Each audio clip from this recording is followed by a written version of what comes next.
Good morning everyone. तो चलिए आज हम देखते हैं चैप्टर 4 और आज हम पढ़ रहे हैं एक्सपेंशन ऑफ द दिल्ली सल्तनत। तो प्रीवियस चैप्टर में हमने क्या पढ़ा था? In the previous lesson we learn about the establishment of the Delhi Sultanate. Okay, we saw that high officials did not like to be controlled by the Sultan. We also saw that the Sultan's officer could not control revenue for the village. What did the latter Sultan do to solve these problems? To find out, let us visit to Gunjan and Manorma School. Gunjan Manorma study in class 7. Today they have a history lesson.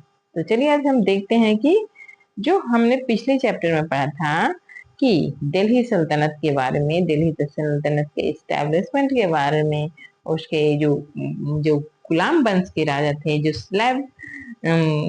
जो slab थे, उन्होंने किस प्रकार एक slab को एक slab से हमने सुल्तान बनते देखा और वो किस प्रकार अपना शासन का प्रसार किए भारत में। फिर अब देखिए teachers, a few years after Balban death, बोल रहे हैं हमने पिछले चैप्टर में देखा था कि बलबन की डेथ हो गई। अब बलबन की डेथ होने के बाद जलालुद्दीन खिलजी उसके बाद ने become the Sultan of Delhi in 1219। He wanted to establish a kind and merciful ruler। बोल रहा है कि बलबन की मृत्यु के बाद कुछ सालों बाद जलालुद्दीन सुल्तान बना दिल्ली का। 1290 में जलालुद्दीन खिलजी दिल्ली का सुल्तान बना। वह चाहता था कि वह एक दयालु राजा बने। वो सबसे अच्छे से दयालुता से भाव करे और वो सभी अपनी प्रजा का ध्यान रखे, उसकी जरूरतों का ख्याल रखे, इस प्रकार का वह राजा बनना चाहता था। But his Neiphiu Alauddin Khilji murdered him. लेकिन उसका जो राजा था, उसका जो नेफ्यू था, उसका जो भतीजा हुआ अलाउद्दीन खिलजी ने उसका मर्डर कर दिया। ही मर्सीलेसली, बहुत ही कठोरता से, बहुत ही निर्दयता से जलालुद्दीन खिलजी की हत्या कर दी। किसने? अलाउद्दीन खिलजी ने। A couple of years, मतलब 2 साल के अंदर ही later to become the sultan, इसके बाद वह राजा बन गया। Gunjan, sir from where do we get all this information? बोल रही है कि सर ये सब जो इंफॉर्मेशन है ये सब हमें कहाँ से मिलते हैं? उनकी 2 साल में ही मृत्यु हो गई, ये सब इंफॉर्मेशन कहाँ से मिला? Teacher, that's good question, that's a good question. बोल रहा है कि बहुत ही अच्छा क्वेश्चन है। Tell me, how did we learn about early kings like Harshavardhana and Ashoka? तब टीचर बोल रहे हैं कि अच्छा बताओ कि हमने हर्षवर्धन के बारे में जाना, अशोका के बारे में जाना, तो कैसे जाना? तब डॉली बोल रही है फ्रॉम द स्टोन इंस्क्रिप्शन, हमें स्टोन इंस्क्रिप्शन से पता चलता है। engraving on copper plates and coin and from books written at that time। बोल रहे हैं कि फ्रॉम उस समय के स्टोन इंस्क्रिप्शन से हमें जानकारी मिलती है, अभिलेखों से जानकारी मिलती है, पिलर पे जो खोदे गए हैं, गुदवाए गए हैं, उनसे हमें कॉपर प्लेट पे जो लिखे जो संदेश भेजे जाते थे उनसे मिला है। On copper plate and coin से भी हमें इंफॉर्मेशन मिलता है और इसके अलावा हमें बुक से भी इंफॉर्मेशन, उस समय की बुक से भी इंफॉर्मेशन मिलता है। Teacher, but we find inscription of only a few king. बोल रहा है टीचर, लेकिन जो इंस्क्रिप्शन है, जो अभिलेख है, वो कुछ ही राजाओं के मिले हैं। So we did not know much about all the other kings who ruled in ancient time। बोल रहा है कि लेकिन उसे हमें ये नहीं पता चलता है कि हमारे एशियन टाइम में कितने शासकों ने शासन किया। सिमिलरली उसी तरह there are very few stone inscription about the Delhi sultanate, बोल रहा है कि दिल्ली सल्तनत के बहुत ही कम स्टोन इंस्क्रिप्शन मिले हैं। Fortunately, we do have many books written by historian and poet of the royal court. कि फॉर्चून हम भाग्यशाली हैं कि उस समय जो राजा थे, राजा के कोर्ट में जो राजकवि होते थे, जो घाट होते थे, वह क्या करते थे, राजा की प्रशंसा में राजा की कविताएं लिखते थे, राजा के बारे में इंस्क्रिप्ट बुक लिखते थे। तो उन्हीं से हमें यह जानकारी मिलती है कि कौन से राजा किस समय शासन किए थे, which give us lot of detail about this period, जो हमें बताते हैं बहुत सारे डिटेल इस पीरियड के बारे में। Apart from this we also get information from the coin using during their time and the buildings they constructed. Sufi Sant also wrote many books describing the life of the people during this era. बोल रहा है कि बहुत सारे लोग we get information from coin, हमें coin से भी इंफॉर्मेशन मिलता है यूजिंग डू, जिस समय यह कॉइन का यूज किया जा रहा था उन कॉइन से भी हमें इंफॉर्मेशन मिलता है कि किसने इसे बनाया है और किसने इसको बिल्ड किया है। Their times and the building, जब वो बना है उस समय का टाइम एंड कौन उसको कंस्ट्रक्ट किया है। सूफी संत ऑल्सो रोट, बोल रहा है जो वो सूफी संत थे, जो हम आप देखते होंगे बहुत सारे सूफी संत होते हैं, जो मुस्लिम धर्म में बहुत सारे सूफी संत होते हैं, वो सभी बहुत सारे बुक या फिर लिखते थे। वे बुक लिखे थे describing the life of people during this era, उस समय जो जो पीपल का जो वो लाइफ था वो कैसा था इसके बारे में उन्होंने भी बहुत सारे बुक लिखे हैं, इससे भी हमें इंफॉर्मेशन मिलती है। Arya, which book tells us about Alauddin Khilji? अब आर्या पूछ रही है कि कौन सा बुक है जो हमें अलाउद्दीन खिलजी के बारे में बताता है। Teacher, there are books written by the famous Persian poet अमीर खुसरो। किसने लिखा है? अमीर खुसरो, जो पर्शियन पोएट थे, उन्होंने अलाउद्दीन खिलजी के बारे में लिखा है। The well known historian Ziauddin और जियाउद्दीन और Burney has also written a book titled तारीख ए फिरोज शाही which tell us about Firoz Alauddin Khilji. बोल रहा है कि ये सबसे पहले तो वो किन के बारे में बोला, अमीर खुसरो के बारे में, जो कि एक पर्शियन पोएट थे। दूसरा है जियाउद्दीन, जो एक हिस्टोरियन है, और तीसरा जो है बर्नी, जो उस समय का राइटर, उस समय का राज दरबारी था। उसमें राजाओं के साथ वह राजा के महल में रहता था, राजाओं की प्रशंसा में, सुल्तान की प्रशंसा में, राजाओं की प्रशंसा में वो अच्छी अच्छी कविताएं या फिर लिखे करते थे, बुक लिखे करते थे, जिसमें एक है तारीख ए फिरोज शाही। उसने वर्णी ने लिखा है तारीख ए फिरोज शाही, जिसमें उसने अलाउद्दीन खिलजी के बारे में लिखा है।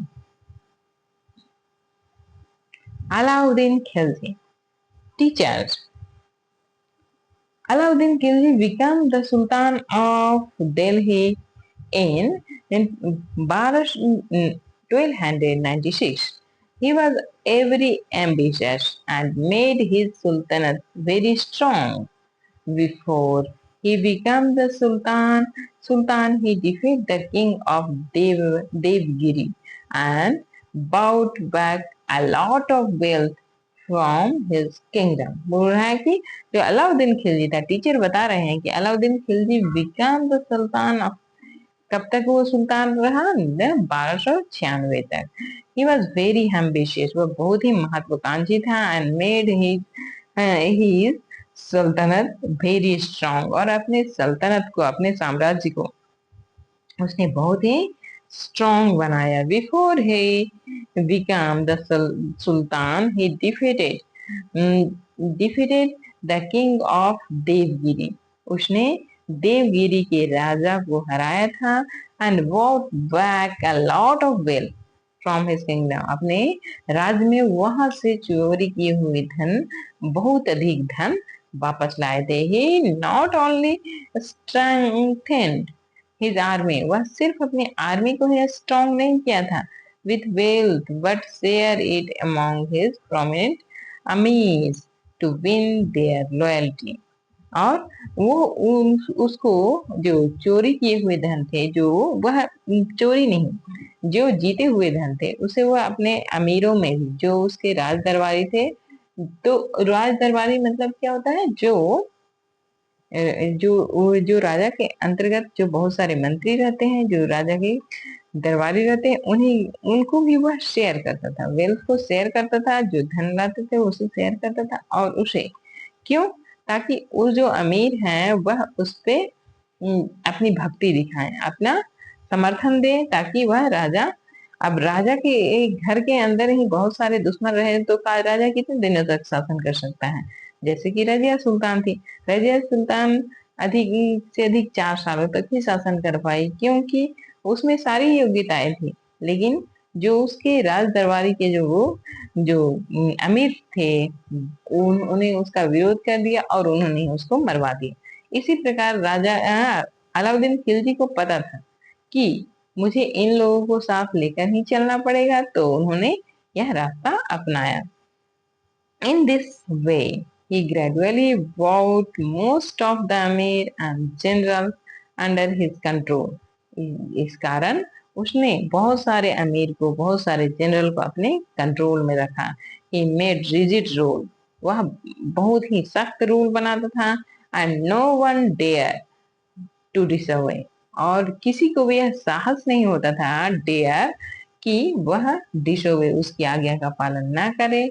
He dealt severally with Amir who so sign the disloyalty and appointed new Amir in this place। जब वो देखता था कि अगर कोई अमीर जो है वो उससे अग्री नहीं हो रहा है, वो डिसलॉयल हो रहा है, वह उसके प्रति समर्पित नहीं है, या वो उसके प्रति समर्पित नहीं है, तो वह उस अमीर को क्या करता था? हटा देता था। अब आप अमीर मतलब समझ गए हो, वो जो राज दरबारी होते हैं, जो उन्हीं को अमीर बोला जाता है। अमीर इन देयर प्लेस, और वह एक अमीर को हटा के फिर दूसरे अमीर को वहां पे रख लेता था। ये gave high position in Indian Muslim, जिसमें वह यह नहीं देखता था कि सिर्फ तुर्क को ही वहां पे अमीर बनाया जाए, वो इंडियन मुस्लिम को भी उस प्लेस पर अमीर अमीर बनाता था। जो योग्य मुस्लिम होते थे, वह यह नहीं फर्क करता था कि कौन तुर्क है, कौन अफगान है, कौन इंडियन है, वो सारे मुस्लिमों को उस पे प्राथमिकता देता था जो उसके योग्य होते थे। मनोरमा, वाई डिड द अमीर नॉट रिवोल्ट अगेंस्ट हिम, बोल रहा है कि जो ये अमीर थे वो क्यों नहीं रिवोल्ट करते थे? अमीर जो थे वह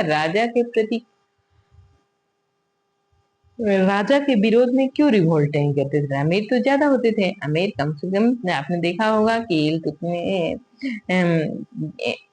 इल्तुतमिश नहीं, जो रजिया सुल्तान है, रजिया सुल्तान के जो पिता थे, उन्होंने 40 अमीरों को उनको अपने राज दरबार में जगह दी थी, तो लगभग उतने ही राज दरबार में अमीर हुआ करते थे।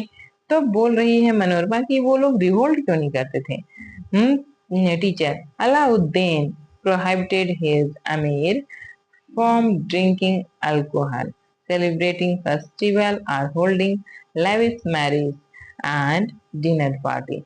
He believed that they used such occasion to conspire against him. His spy kept him informed about their activities, so none of them dare revolt against him. Alauddin Khilji prohibited his Amir, जो उन्हें alcohol से दूर रखता था, पूरी तरह से alcohol से वर्जित था, तो वह अपने अमीरों को अल्कोहल से दूर रखता था। सेलिब्रेटिंग फेस्टिवल, ना वो कोई फेस्टिवल मना सकते थे और ना ही वो कोई भी लैविश मैरिज पार्टी या फिर डिनर पार्टी का ऑर्गेनाइज कर सकते थे। ही बिलीव्ड, वह विश्वास करता था कि और वह क्या करता था, सच वह उनके उनके साथ उनको क्या करता था, जासूसी करवाता था। वह सभी अमीरों को के पीछे जासूस रखता था, और वह जासूस के जासूसों से उनकी हर एक्टिविटी, हर गतिविधि पर नजर रखता था, जिससे वो जो जासूस थे वो क्या कर सके, उसका विरोध ना कर सके। इस प्रकार वह उनका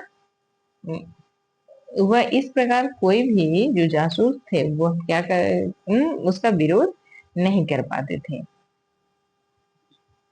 इस प्रकार हमने देखा। अब अगले दिन हम पढ़ेंगे अलाउद्दीन एक्सपांड हिज किंगडम। ठीक है, धन्यवाद।